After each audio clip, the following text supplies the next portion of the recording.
Okay, it's time for a crane update. So we've made it this far, and it's starting to look pretty good. Quite pleased with the choice that we went with the machinery color, that minted aqua. I think it looks great, and it matches the interiors of the DMIR X7, which is a bigger crane, still same interior color paint. And then in the instructions for this crane, it said cranes are often painted black, blue, and one of the colors listed was red, and I like the way our red turned out. I think our red turned out good. Looks really good. Okay, one of the things that's not in the instructions that we gotta address is once you get this far, how do you get the thing onto the underframe, under the body, and make it turn? Well, there's a hole. I put a screw in there. There's a hole that goes through, but it doesn't go to the bottom.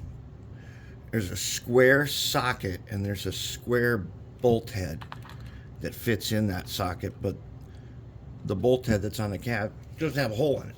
So what I did was, if you look at these squares on the cutting mat here, what I did was I lined it up and I scribed from corner to corner in X, and that gave me a center point, which I then poked a teeny weeny hole, just a tiny bit, and I took a little tiny drill, drilled it a little bit, and I took a little bigger one, drilled it a little bit bigger, and then I took a drill bit that is 1/16, and I used 1/16 instead of a number 50, because one of the things, it's kind of thin when you drill through it, and if I used a number 50, I'd have really no good way to thread it.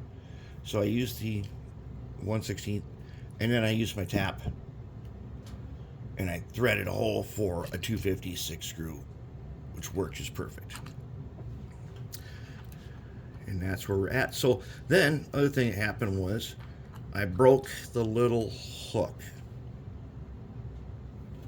And so it tells you in the instructions if something breaks. Like I broke the handrail right here too. It says to use a little bit of super glue and put them back together.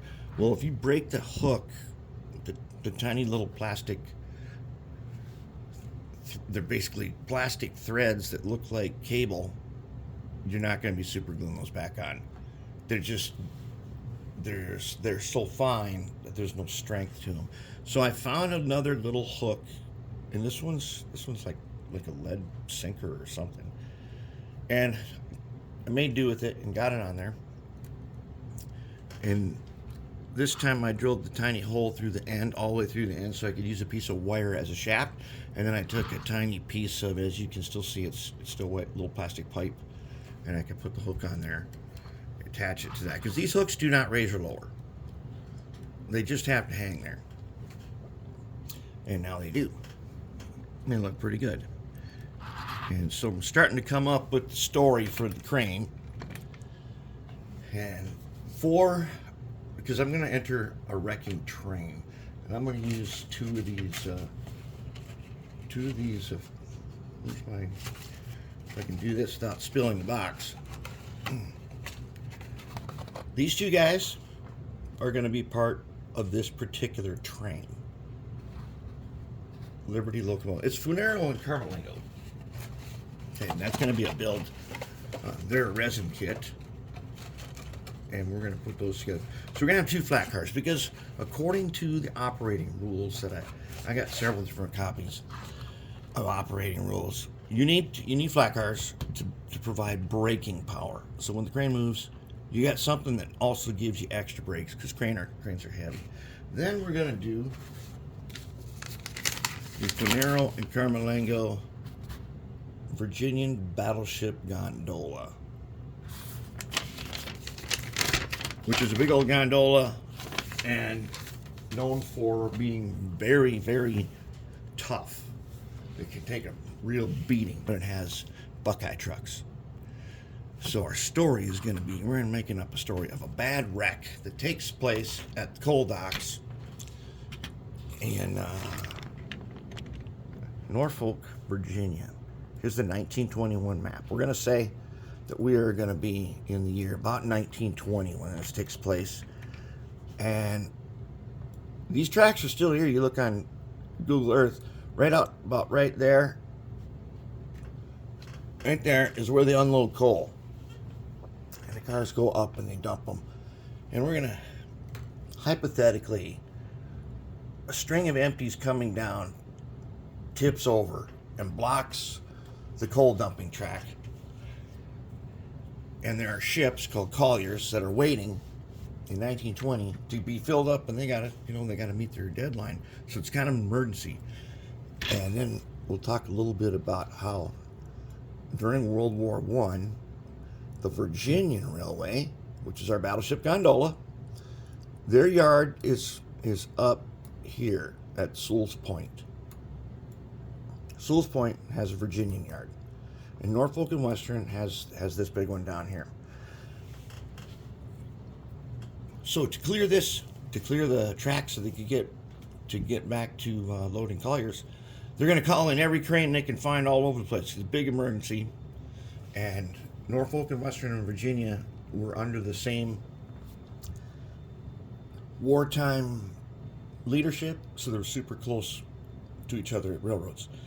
So Norfolk and Western's going to call all around, get all the cranes you can get in there, and there are so many tracks in that place that you could get cranes on either side of the wreck right up to it. So we're going to bring in some flat cars. Now these flat cars have to be reading, because that's the way they come. And we'll figure out a reason why there's a couple of empty reading flat cars, because reading doesn't connect down here. But that's going to be the sort of the backstory. And then the battleship gondolas that were empty up here at the Virginian yard, they bring some of them down because they're tough enough to help clear this thing really quick. That's kind of the story. We'll work it out and we'll make a little presentation for it. And it'll be pretty cool. And then our crane here, hypothetically, there was a shipping company that bought its own crane, because it says in the instructions of these cranes were very common on both railroads and in industry.